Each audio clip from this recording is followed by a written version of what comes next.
Well, we are talking about the heat being on for sure. Had some showers yesterday, but we stayed dry where we were. Yeah, for the most part. I did kind of feel like I saw the weather changing a little bit, but didn't see a lot of rain, and maybe just not where I was, Kelly. We had a little bit more numerous storm activity, but not full coverage by any means, and we'll even have less of that today, but still a few isolated storms possible, and we certainly could use the rain, and your backyard may be begging for a little bit of rain, so hopefully your yard will get a little wet today.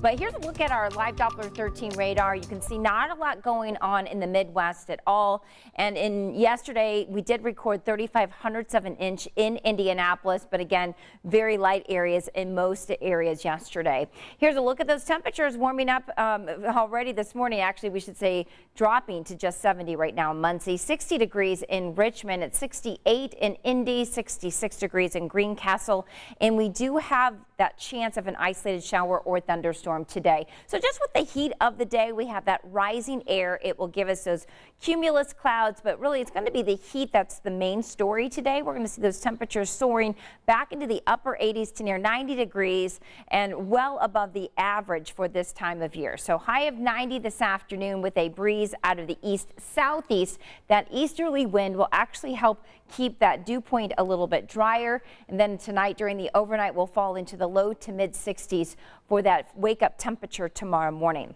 Now, as those winds shift out of the east northeast tomorrow, we're going to continue to see drier air moving in. So what does that mean for us? That means humidity will fall as dew points drop back into the 40s. So tomorrow will be a comfortable day, but it will also be hot. When we have dew points that are very dry, it really allows the air temperature to warm up very quickly. So we're forecasting a high of 92 degrees tomorrow afternoon. Not a record-breaking high, but nonetheless unseasonably hot for this time of year with a lot of hazy sunshine out there. Humidity will start to push on out of here on Friday afternoon, and that drier air really will continue all the way through the weekend and well into next week, as those winds will shift out of the north at the surface and in the upper levels. So temperatures this weekend will be hot.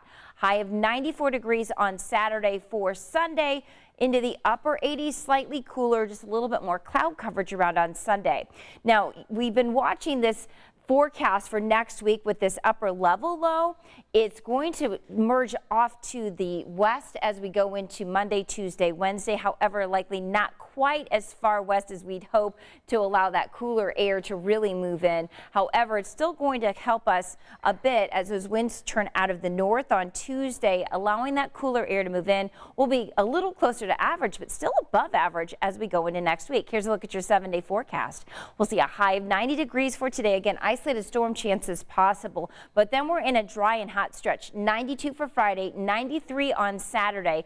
For Sunday, sunshine, high of 88. But as we get into next week, we are tracking slightly cooler air with highs in the low to mid 80s with sunshine, dry conditions. The dew points will be back into those 40s next week, so humidity remains low. It will be a dry heat really Friday on into Wednesday of next week, that is.